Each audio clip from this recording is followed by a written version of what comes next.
What I love to do is introduce the right people to the right people. I assemble the smartest people I can think of or reach out to carry that conversation, and that's exactly what I've done today. Please give my panel a round of applause. Welcome. Okay, guys, Jay Martin here, CEO of Cambridge House, and I'm joined again by the CEO of Nova Royalty, Alex Sukunik. Alex, how you doing? Doing excellent. How are you, Jay? I'm good. It's always good to see you. I'm glad you came back. We've had you on the show a handful of times in the last 6 months. I was really excited to introduce this story to our audience in November of 2020. Since then, we've had you on a few times at key news events. Of which there was one this morning, which is why I wanted to bring you back on. Make sure everybody who's been following along since day one on our channel gets the update directly from you. But you know what, before we get into that, I know we've had you on a few times, but we've actually seen some crazy growth in our subscriptions in the last month alone. There's several thousand new people who have tuned in. So I want you to take the opportunity. I want to give you the opportunity just to, at a high level, give us the elevator pitch, Alex. Nova Royalty, what are we looking at here for anybody who's looking at it for the first time? Yeah, look, it's actually really fun to always go to the story from the very beginning, because there is such a thing as learning about your company as you go. and no matter how much time you spend on this, it's amazing kind of how you reframe the story in your own head. It's fascinating what we're seeing right now in the market. I think a lot of stuff is happening, Bitcoin, Dogecoin, electrification, gold. I mean, people, I think, are very much coming into the market looking for a way to preserve capital, looking for some appreciation.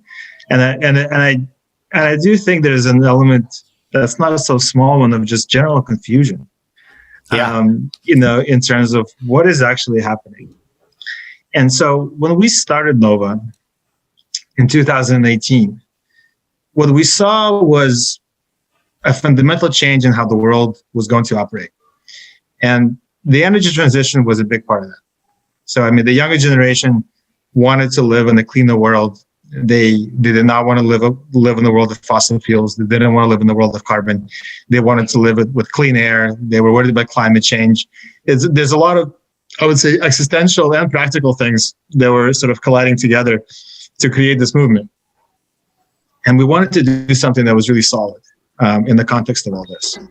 And so what we saw was that copper and nickel would become really the main commodities of this age. Copper, I think, first and foremost, really in many ways, I think the successor to oil, given the role that it plays in the entire electrification theme. So whether it's wind or solar, or the electric car, or the EV charging stations, I mean, this is your basic commodity that drives everything.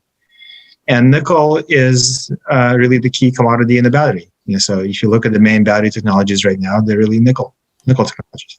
Yeah. And so, and we wanted something very strong and fundamental. And when we looked at the supply chain, we found something really interesting. Is that when you look at all the when you look at all the commodities that are required, it's really very much of a copper nickel story as far as necessity and supply constraint. And the supply constraint is where the story gets even more fascinating, because it's actually a relatively small handful of mines that's going to drive the entire movement. That are going to be producing the copper and nickel for the energy revolution. Yeah. The incremental mines that will be required to drive this are going to be enormous, but also extremely complex to get into production. So it will require really sort of the strongest operators, both from expertise and financial strength and relationships, to really get them going. And what we found was that, the royalty model, of course, was the best way to invest in that. Now, everyone who was in the royalty business back then was focused on the gold side. Yeah. Gold, silver. Yeah. People thought copper and nickel were sort of boring, diversified metals, and it wasn't worth the trouble, which was great for us. So we used the opportunity to buy royalties really on some of the most outstanding copper and nickel deposits in the world. They'll be a necessary part of the energy transition. So the way that we see our company is, it's really the most fundamental investment that you can make in this whole movement. It's the first, most fundamental. It's the first step. It's the most essential. It's the essential step, and it's not a replaceable step. You can't go replace these mines tomorrow. I mean, you need the solution from a material side, and it really starts with these. So the acquisition that we're announcing this morning, which is the acquisition of the royalty on the Vizcachitas project from Resource Capital, that's our fifth acquisition in the last 5 months. So we're very happy kind of to be adding such high quality projects in what has been a reasonably short amount of time. Yeah. And then particularly on the copper side, it gives us 3 of the 4 or 5 largest development projects in the Chile-Argentina belt, which is really the main belt right now as far as producing new deposits, new copper deposits for the world. So the company is getting to a point where it's becoming a very meaningful player in the context of the sector, and we're super happy to see that. I mean, it's really, I think, a great day from a number of perspectives. We love the project. Vizcachitas, it's the largest project in the Americas that's not yet owned by a major company. Right. Largest copper project. Okay. I want to jump into a couple things that you said there, just because for anybody who's just hearing this for the first time, and it's worth talking about. I've been looking for angles in renewable energy. I'm always looking for angles in renewable energy, and the traditional routes that investors in my shoes take is they look at exploration development companies in copper, in lithium, in cobalt.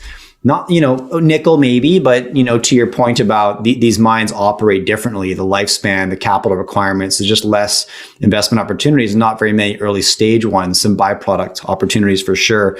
But, what you're setting out to build, Alex, maybe, what you'd claim you've built so far is you said it beautifully, the fundamental investment in renewable energy. I love that. But my question for you is, what's been the barrier to this business model? Because you can look at Nova Royalty today and be like, you've got first mover advantage, and you do. I mean, you've locked up now 3 of the top 5 copper mines in South America, and there's not that many. Like, when it comes down to what's going to fuel this renewable energy movement, is not a lot of properties that are going to do it, right? And so by getting the jump on these royalty agreements now, you're establishing yourself in somewhat of a monopoly position in the context of a royalty company. But what's been the barrier? Why are you first? What's been the lack of interest or lack of capital, or what's been the holdup? I can tell you what happened when we started. People were confused why this was even valuable. I mean, the number of people that told us that we should trade at a very large discount to gold companies, I mean, it's a very high number of people, because they thought, precious gets the premium because gold is gold, and then this is industrial and diversified, and you should get a discount. I think there was just a lack of appreciation for how important these deposits are and how strong the macroeconomic movement is on renewable energy. Sure. I think this is something that has not really been appreciated. I mean, all we did was we understood where it was going, and I think we're the only ones who made the concerted effort to really focus on the sector. Yeah. Okay. And I think that's really all we've done. Now, the nature of this business is an interesting one. There's not a unlimited number of these mines that are legitimate prospects. When you look at the things that are in development, we own the royalty on NuevaUnion, which is Teck. We own the royalty on Taca Taca, which is First Quantum. These will be their main development priorities sort of in the near future. Teck right now is building Quebrada Blanca. Once they're done there, this is probably their next one. And they can do one at a time. So First Quantum has already come out and said that they're going to make Taca Taca their next big project. Now, whoever then decides to go build Vizcachitas, this will be their big project. So, and there's not that many hands that can actually do this. So I think, it's an interesting business that the rewards are huge, but you have to be very disciplined, and I think probably start quite early to really capture the opportunity, because you also have to diversify. As good as every project is, there's timing, there's risk, there's capital constraints, there's all kinds of things that I think can complicate the road. So if you want to build a real company in the portfolio, I think you just have to start early, be disciplined, and be able to execute, so you can build that. If you can do that, then I think the opportunity for you to participate in the sector's growth is tremendous, because you already have a base of value which is very difficult to replicate. And at that point, I think opportunities come which are very unique. And I think that's what we've tried to do, is really position ourselves as a premier player in the sector, so that as things do come up, And there will be a lot of opportunities, I think, of various types that we're in position to capitalize. And I think, so I think we're very well on our way to do that. Yeah, well, 5 acquisitions in 5 months speaks to that. And last time we connected, I think I referenced your share price because it's been on a tear. You guys have been, very high performing share price. And the question I posed to you last time we spoke is, I was like, Alex, how are you going to live up to this hype? You set an expectation now, right? And can you keep this train going? And so when I saw the news about Vizcachitas, I was really excited because that's what everybody in the retail market, myself included, wants to see. And so why don't we dive into this transaction a little bit and just explain to my viewers, Alex, what you've done with the Vizcachitas acquisition, what you purchased, what you receive, and how this deal breaks down. Absolutely. So we have acquired a 0.98% NSR on the open pit operations of Vizcachitas, and specifically then the San Jose area of the project, which is roughly half the project at this stage. Now, the project is, this is a project with over 5 million tons of resource. Of contained copper. So this is a very large mine. It will take some years to get into production, like all projects of this nature. But what attracted us to it is, when you look at the universe of projects, kind of in South America or North America and the like, there's a handful that you can say this is a fit for a major company. Yeah. Okay. It has the size, it has the expandability, it has the location, it has the potential for a high grade core. These are the things you always look at and say, okay, can a major come in here? And that's how we screen a lot of projects. I mean, we've got a very sophisticated technical team, kind of who all have experience at the majors. And the first thing you ask is, guys, would you have developed this earlier in your career? So I think this is really where it comes down to. Because if it can't be developed by a major, unfortunately, there's a cap on the value. Yeah. And so because that means it won't get the same capital, it means it won't get the same expertise, it simply won't get the attention that you need in mining to really succeed. So, we're really happy to do this deal with Resource Capital. So we're buying roughly 1/3 of the royalty position in Vizcachitas in Los Andes. Yeah. So Resource Capital is, I think, for anybody who knows the mining space, easily one of the most respected institutional investors in the sector. I think one of the oldest, if not the oldest. And they've really emerged as the primary backer of the project. I think in the last few years, they own roughly 20% of the equity. They also participate in several royalty transactions in the project. And as is the nature of private equity funds, they also need some liquidity once in a while. And so if you look at the deal structure, we've put up $6.5 million of cash up front. Okay.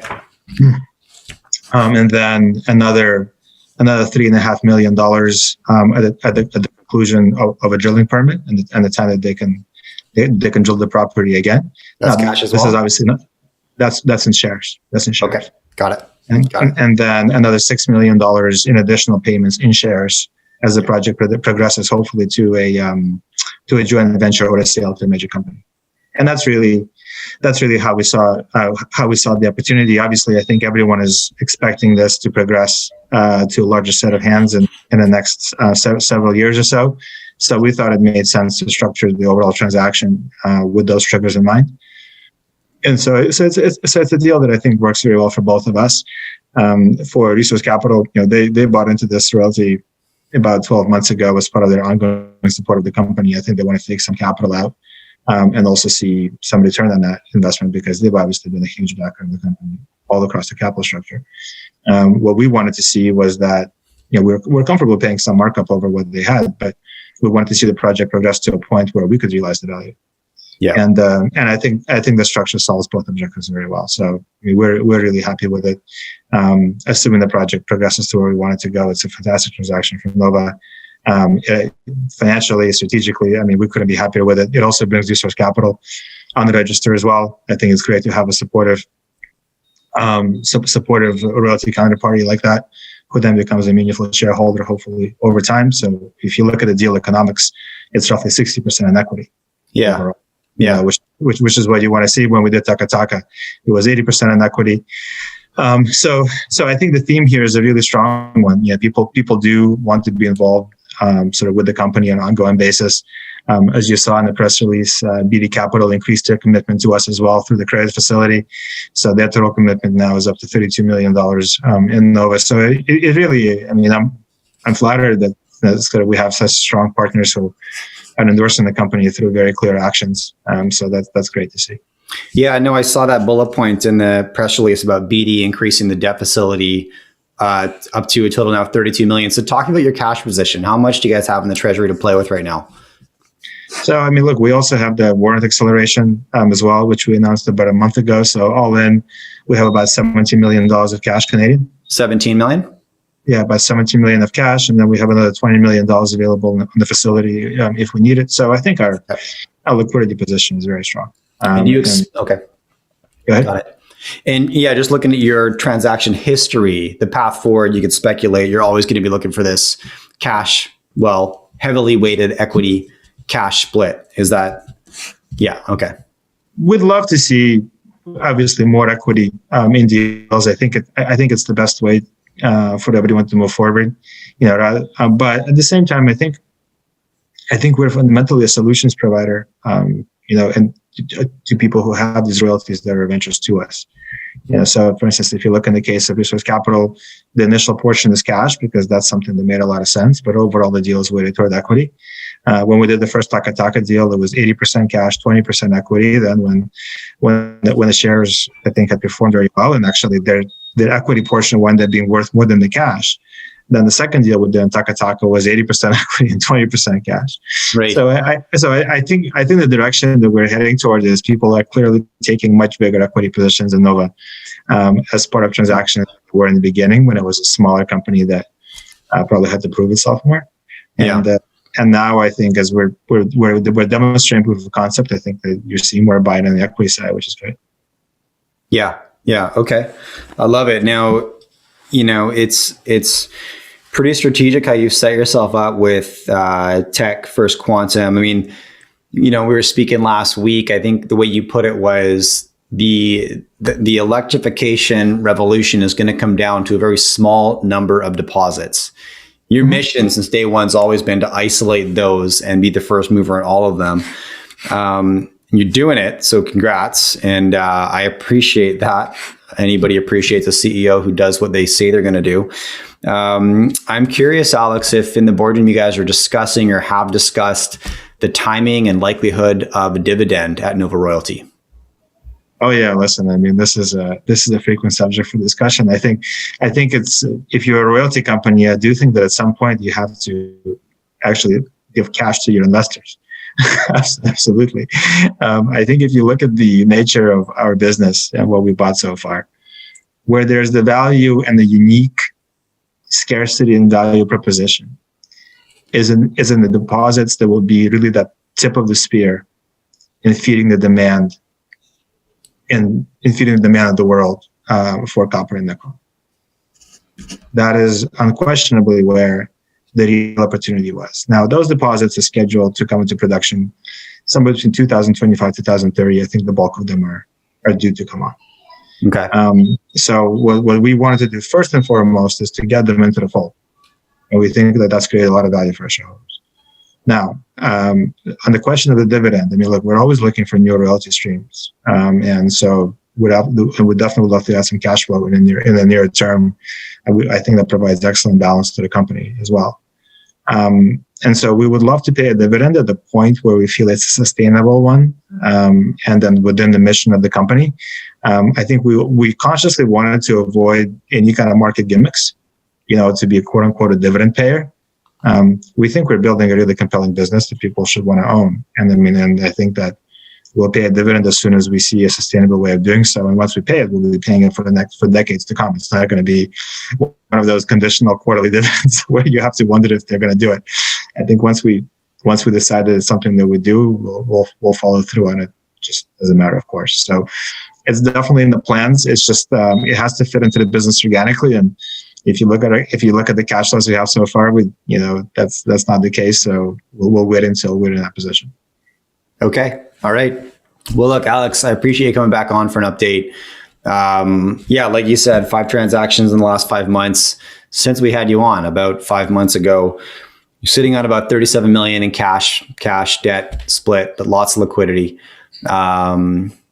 Big wallet to go shopping with. I'm curious about what you're going to do next. Appreciate your time, and thanks for coming back on. It's my pleasure. Thank you, Jay.